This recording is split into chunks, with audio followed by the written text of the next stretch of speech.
ज्ञानदायिनी classes में मैं सरोज सांगवान आपका स्वागत करती हूँ। यदि आप चैनल पर नए हैं तो प्लीज़ चैनल को सब्सक्राइब कर दें, बेल को प्रेस करके उसको ऑल पर सेट कर दें ताकि आपको आने वाली हर वीडियो की सूचना सबसे पहले मिले।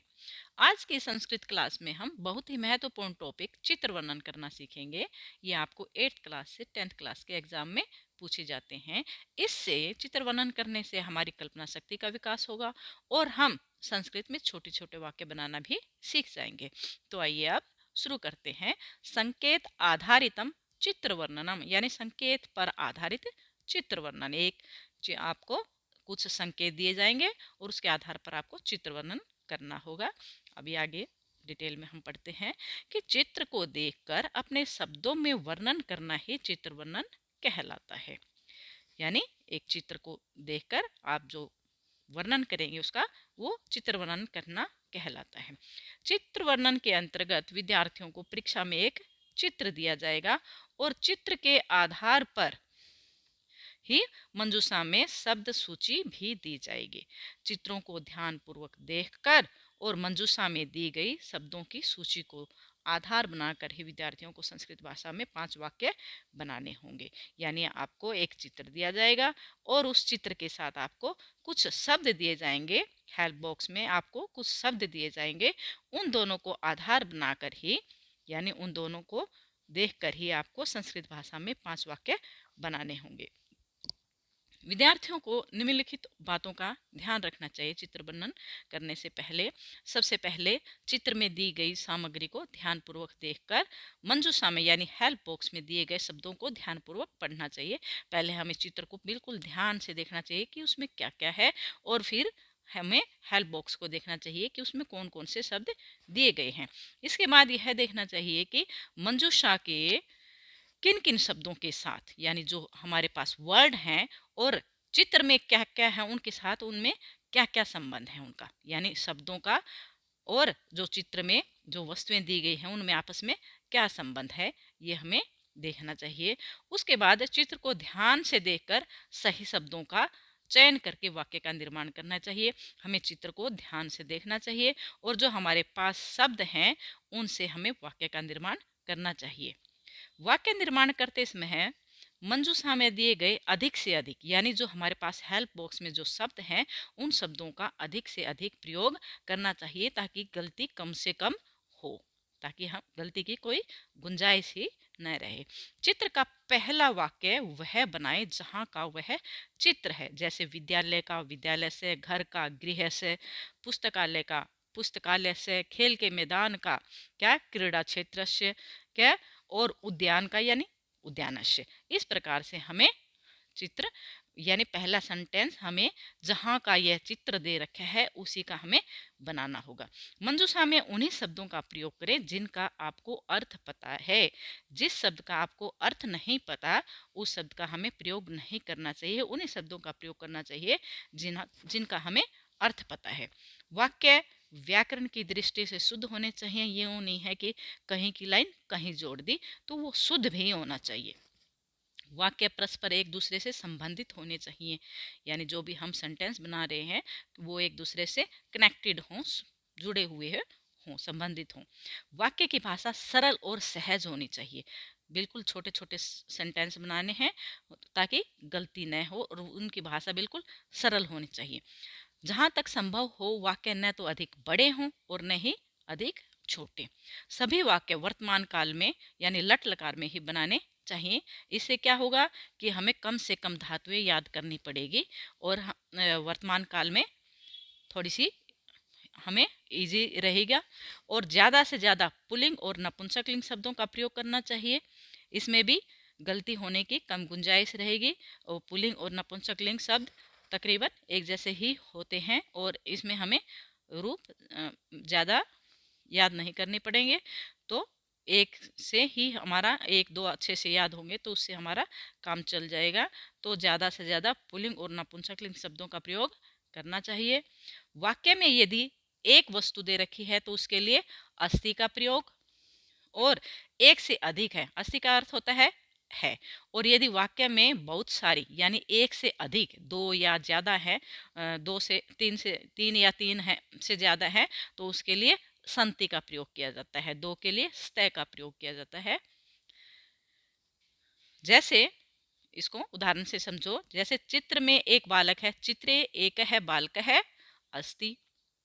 चित्र में 10 बालक हैं, चित्रे 10 बालकः सन्ति, यानी ज्यादा के लिए संति और एक के लिए अस्ति। उसके बाद वाक्य रचना करने के बाद वाक्यों को एक बार पुनः यानी फिर से हमें अवश्य पढ़ना चाहिए। अब इसका एक प्रारूप बना रखा है, एक डिजाइन बना रखा है कि हमें इसी के आधार पर वाक्य बनाने चाहिए।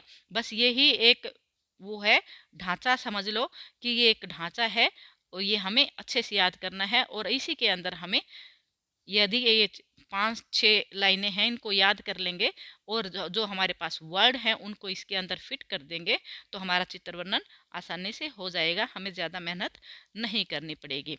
इस पहला प्रारूप क्या है इसमें, जैसे इदम चित्रम अस्ति, यह चित्र है, किसका है, जो भी हमारे पास चित्र है उसमें इसको भर देंगे और आगे बताएंगे फिर कैसे भरना है।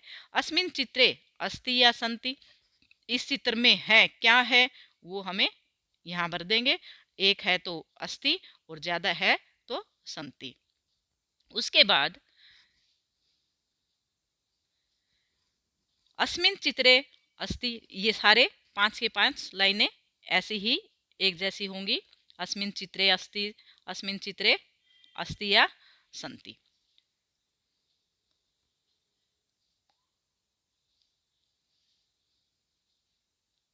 उसके बाद चित्र का एक दूसरा प्रारूप क्या है चित्र वर्णन का, जैसे इदम चित्रम अस्ति, यह चित्र है।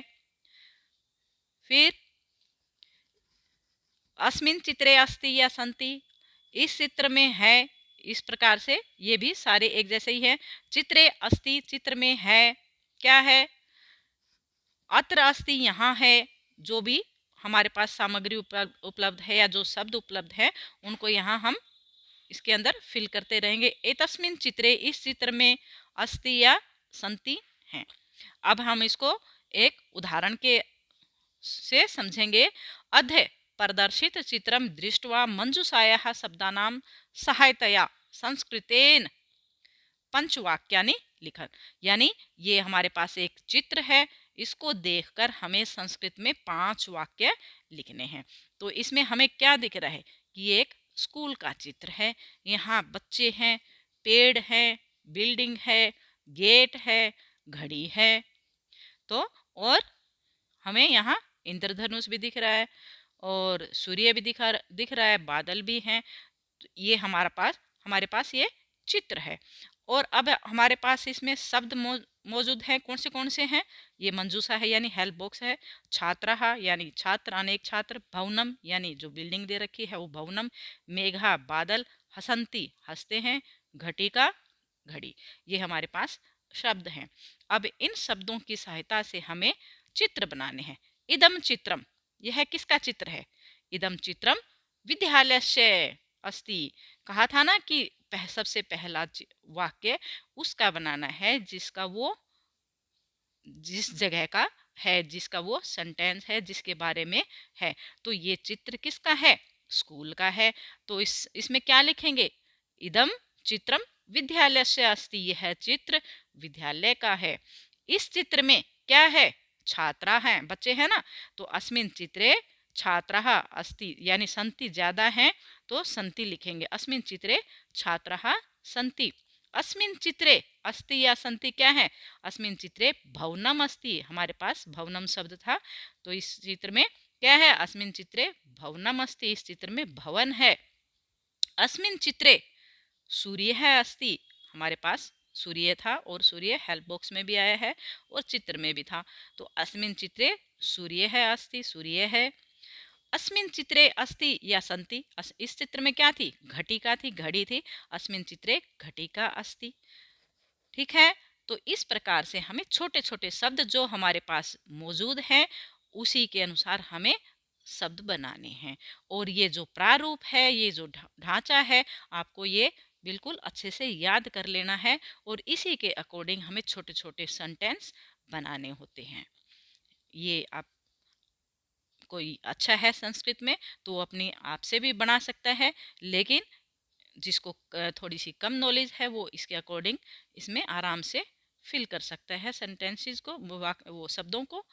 उसके बाद दूसरा उदाहरण देखिए, अधः प्रदर्शित नीचे दिखाए गए चित्रम चित्र को दृष्टवा देखकर मंजूषाया मंजूषा से शब्दानाम शब्दों की सहायता से संस्कृतेन संस्कृत के क्या है संस्कृतेन संस्कृत में पंचवाक्यानि लिखत 5 वाक्य लिखो। अब इस चित्र में हमें क्या क्या दिखाई दे रहा है कि बच्चे पौधे लगा रहे हैं और एक महिला है, ठीक है, एक बच्ची है वो पौधों को उठाए हुए है, बादल दिखाई दे रहे हैं, पहाड़ हैं, पेड़ हैं, ठीक है, ये सारी चीज़ें हमें दिखाई दे रही है, बादल भी दिखाई दे रहे हैं। और अब हमारे पास इसमें मंजूषा में क्या है, छात्रा है यानी बच्चे हैं, वनस्य वन का है चित्र, महिला यानी वैसे तो हम इसको शिक्षिका भी लिख सकते थे, लेकिन हमारे पास हेल्प बॉक्स में महिला शब्द दे रखा है, रोपयंती यानी उगा रहे हैं, लगा रहे हैं, पर्वतः पर्वत, पादपानाम पौधे पौधों को, आकाशे आकाश में, सिंचती सींच रहे हैं जैसे ये बच्चा सींच रहा है, पौधों को पानी दे रहा है, और मेघा यानी बादल दृश्यंते दिखाई दे रहे हैं। ये हमारे पास मंजूषा में शब्द हैं। अब इनकी सहायता से हमें आगे वो बनाने हैं। अब हम इनकी सहायता से वाक्य बनाएंगे। इस चित्र का वर्णन मंजूषा की सहायता से हम ऐसे कर सकते हैं, इदम चित्रम वनस्य अस्ति, हमारे पास क्या था, वन था, क्या है, तो हम लिखेंगे वनस्य चित्रम अस्ति। उसके बाद चित्रे एका महिला अस्ति, चित्र में एक महिला है। अत्र छात्रः पादपान रोपयन्ति, अत्र यहाँ छात्रः सभी छात्र पादपान पौधों को रोपयन्ति उगा रहे हैं, लगा रहे हैं। आकाशे मेघा सन्ति, आकाश में बादल हैं। एतस्मिन् चित्रे, इस चित्र में पर्वतः अपि दृश्यन्ते यानी पर्वत भी दिखाई दे रहे हैं। हमारे पास हेल्प बॉक्स में भी था और चित्र में भी दिखाई दे रहा था, तो इसमें लिखेंगे हम एतस्मिन् चित्रे पर्वतः अपि दृश्यन्ते, वने बहवः वृक्षः सन्ति, वन में बहवः बहुत से, वृक्षः वृक्ष, सन्ति हैं, क्या है, वन में बहुत यानी अनेक पेड़ हैं। एक है बालक है पादपान सिंचती, एक बालक पौधों को पादपान यानी पौधों को सिंचती सींच रहा है। महिला छात्रा निर्देशती, और जो महिला है छात्रों को, छात्रा यानी छात्रों को निर्दस्ती क्या है, निर्देश दे रही है, निर्दिष्टि क्या है, महिला छात्रों को निर्देश दे रही है, उनको बता रही है कि तुम्हें कैसे करना है। अब एक तीसरा उदाहरण और देख लेते हैं। अधः प्रदर्शित चित्रम दृष्ट्वा, नीचे दिखाए गए चित्र को देखकर मंजूषा से शब्दों की, मंजूषा में दिए गए शब्दों की सहायता से संस्कृत में 5 वाक्य लिखो। अब हम इस चित्र को ध्यान से देख लेते हैं कि ये एक कक्षा का चित्र है, यहाँ अध्यापिका है, ठीक है, टेबल है, चेयर है, बच्चे पढ़ रहे हैं, बच्चों के पास किताबें भी हैं। तो अब हम मंजूषा को देख लेते हैं, इसमें यानी ब्लैक बोर्ड यानी श्यामपट भी है। अब मंजूषा में देख लेते हैं कि हमारे पास क्या क्या शब्द हैं। कक्षायाः कक्षा का, अध्यापिका अध्यापिका, छात्रः छात्र, श्यामपट है श्यामपट यानी ब्लैक बोर्ड, पुस्तकानि पुस्तकें, ये हमारे पास शब्द हैं। इनकी सहायता से हमें वाक्य का निर्माण करना है।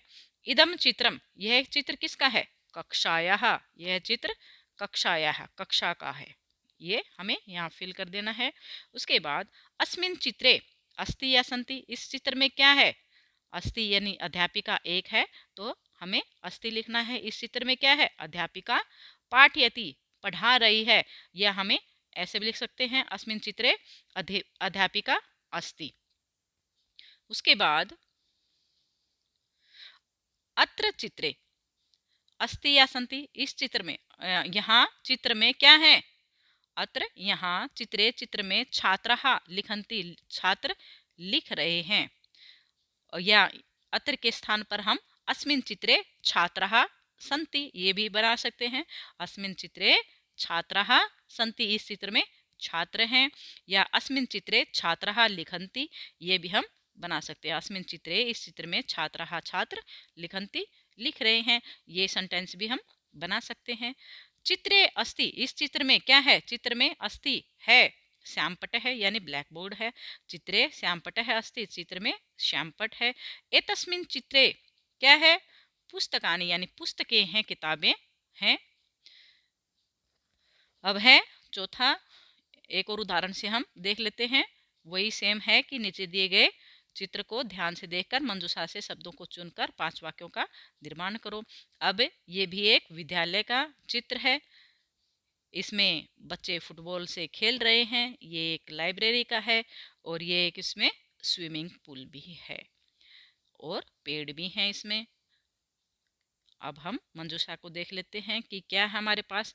यहाँ शब्द है हमारे पास पुस्तकालय, विद्यालयस्य चित्रम विद्यालय का चित्र, विद्यालय, क्रीड़ा क्षेत्रम खेल का मैदान, बालकः बालक, पाद कंदुकेन फुटबॉल से, तरण सरोवर है यानी जो तैरने का जो तालाब होता है यानी स्विमिंग पूल, कुशलताया कुशलतया तरंती कुशलता से तैर रही है। ये हमारे पास शब्द हैं। अब इन शब्दों की सहायता से हमें क्या बनाने हैं, वाक्य बनाने हैं। इदम एकस्य चित्रम अस्ति, यह एक चित्र है, किसका है, विद्यालयस्य चित्रम अस्ति, यह एक विद्यालय का चित्र है। विद्यालय एक है, अस्ति क्या है, एक क्रीड़ा क्षेत्र है, खेल का मैदान है। विद्यालय एक है, क्रीड़ा क्षेत्रम अस्ति। विद्यालय एकम अपि अस्ति क्या है, पुस्तकालय। ये सारे सेंटेंस, ये सारे शब्द हमारे पास मौजूद थे, तो हमने इन्हीं की सहायता से इनको फिल कर दिया है। विद्यालय एकम पुस्तकालय है, अपि अस्ति विद्यालय में एक पुस्तकालय भी है यानी लाइब्रेरी भी है। अत्र एक है, अपि क्या है, यहाँ एक तरण सरोवर है यानी तैरने का सरोवर है यानी स्विमिंग पूल है। अत्र एक है, यहाँ एक तरण सरोवर है, अपि अस्ति तरण सरोवरे, तरण सरोवर में छात्रः छात्र कुशलतया तरंती कुशलता से तैर रहे हैं। तो ये थे हमारे उदाहरण। आशा करती हूँ इनकी सहायता से आपको ये हमारा जो टॉपिक है चित्र वर्णन अच्छे से समझ में आ गया होगा। यदि आपको ये अच्छा लगा, आपको अच्छे से समझ में आ गया, तो प्लीज़ वीडियो को लाइक कर दें, चैनल को सब्सक्राइब कर दें। वीडियो देखने के लिए धन्यवाद।